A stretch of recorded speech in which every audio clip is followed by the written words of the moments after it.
Assalamualaikum warahmatullahi wabarakatuh. Jumpa lagi masih di tema 1, selamatkan makhluk hidup. Untuk tema 1 ini kita masih belajar IPA-nya tentang perkembangbiakan tumbuhan dan hewan, IPS-nya tentang ASEAN, kemudian Bahasa Indonesia menyimpulkan informasi, PKE-nya nilai-nilai Pancasila dalam kehidupan sehari-hari. Oke, masih ingatkah kalian kita kemarin belajar tentang apa? Ya, tentang penyerbukan. Apa yang dimaksud dengan penyerbukan? Penyerbukan adalah peristiwa jatuhnya serbuk sari di atas kepala putik. Nah, ini disebut dengan perkembangbiakan generatif atau secara kawin. Tapi tahukah kalian bahwa penyerbukan ada 4 macam, yaitu 1 penyerbukan sendiri, kemudian penyerbukan tetangga, penyerbukan silang, dan penyerbukan bastar. Kita perhatikan perbedaannya. Penyerbukan sendiri apabila serbuk sari jatuh ke kepala putik pada bunga yang sama. Perhatikan tanda panahnya.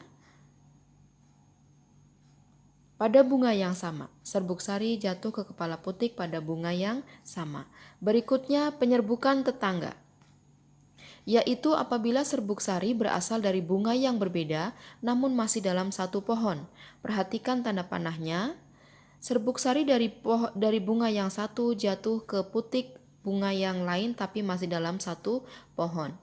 Berikutnya penyerbukan silang, yaitu apabila serbuk sari jatuh dari bunga yang berbeda, pohon yang berbeda tapi jenis yang sama.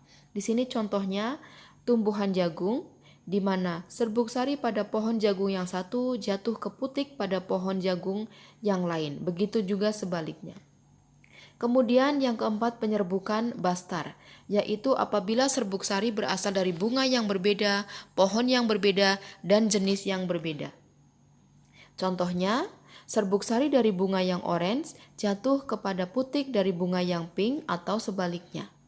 Nah, secara keseluruhan, penyerbukan sendiri dalam satu bunga, penyerbukan tetangga dalam 2 bunga satu pohon, penyerbukan silang 2 bunga beda pohon tapi masih satu jenis, kemudian penyerbukan bastar, lain bunga, lain jenis tanaman, dan lain pohon. Nah, sekarang kalau berbicara tentang bunga, ada bunga yang bernama bunga Kamboja.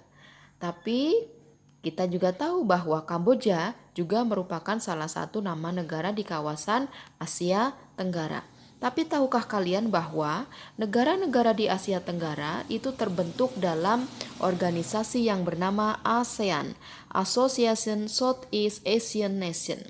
ASEAN ini adalah salah satu bentuk kerjasama negara-negara di kawasan Asia Tenggara.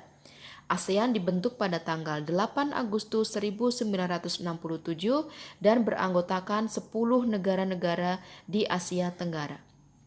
Sejarah terbentuknya ASEAN berawal dari diskusi tokoh-tokoh penting dari 5 negara di Bangkok, Thailand, di mana tokoh-tokoh penting tersebut adalah dari Indonesia Adam Malik, dari Malaysia Tun Abdul Razak, dari Thailand Tanat Koman, dari Singapura S. Rajaratnam, dari Filipina Narciso Ramos. Kemudian latar belakang terbentuknya ASEAN. ASEAN terbentuk karena ada persamaan letak geografis, kemudian persamaan kebudayaan, persamaan nasib karena sama-sama pernah dijajah, dan persamaan kepentingan di antara negara-negara di Asia Tenggara. Berikut adalah lambang organisasi ASEAN, di mana lambang tersebut melambangkan 10 garis lengkung yang menandakan bahwa jumlah negara anggota ASEAN ada 10 negara. Tujuan dibentuknya ASEAN meningkatkan pertumbuhan ekonomi, mengembangkan kebudayaan negara-negara anggotanya, menjaga stabilitas perdamaian di kawasan Asia Tenggara, dan memberikan kesempatan untuk membahas perbedaan secara damai. Nah, sekarang tugas kalian adalah silahkan cari informasi 10 negara anggota ASEAN beserta ibu kotanya, ditulis di buku, dan juga tulislah atau rangkumlah apa saja yang sudah kalian pelajari dari video ini, tulis di buku, tulis dengan rapi. Untuk materi hari ini cukup sekian. Mudah-mudahan dapat dipahami. Terima kasih. Assalamualaikum warahmatullahi wabarakatuh.